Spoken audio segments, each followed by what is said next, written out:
বইছে জাতীয় নির্বাচনের হাওয়া। এই নির্বাচনকে ঘিরে একের পর এক প্রকাশ্যে আসছে সম্পদের হিসাব নিকাশ, যার মধ্যে রয়েছেন বিএনপির ভারপ্রাপ্ত চেয়ারম্যান তারেক রহমান, জামায়াত ইসলামের রফিকুর রহমান ও এনসিপির আহ্বায়ক নাহিদ ইসলাম। তবে এই তিনজনের মধ্যে নাহিদের সবচেয়ে বেশি। তাহলে এনসিপির এই নেতার মোট সম্পদের পরিমাণ কত? বিস্তারিত জন্য হারজেরি।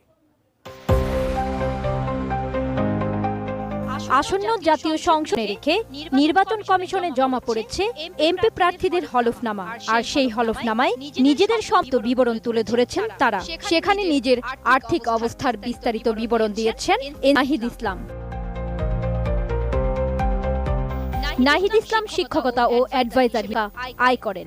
হলফনামায় ব্যাংকের ঋণের পাশাপাশি তার নগদ অর্থ রয়েছে 19,50,000। স্ত্রীর কাছে রয়েছে 2 লাখ টাকা। ব্যাংকে জমা আছে 3,85,363 পয়সা। নাহিদের কাছে থাকা স্বর্ণ অলংকারের লাখ টাকা এবং স্ত্রীর গহনার মূল্য 10 লাখ টাকা। এছাড়া 1 লাখ টাকার ইলেকট্রনিক 1,70,000 টাকার আসবাবপত্র রয়েছে। সব মিলিয়ে তার মোট সম্পদের পরিমাণ 32 টাকা। হলফনামায় তার বার্ষিক আয় দেখানো হয়েছে 13,05,158 টাকা। কিং কোটেড ইনসুলেশন, আগুন প্রতিরোধী, বিজলি কেবলস, নিরাপদ আজীবন।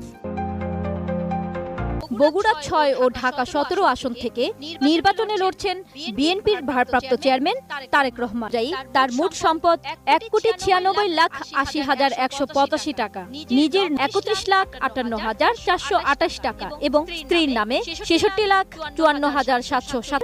বন্ড ও ব্যাংক আমানত থেকে তারেক রহমানের বার্ষিক আয় 6,76,353। অন্যদিকে জামাতে ইসলামের আমির ডাক্তার শফিকুর রহমানের মোট 49,99,474 টাকা। নগদ আছে 60,76,000 টাকা।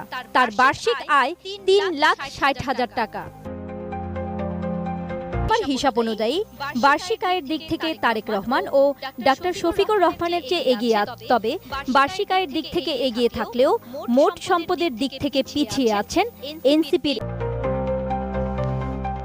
জান্নাতুন Harjeri, desk report, ATN news.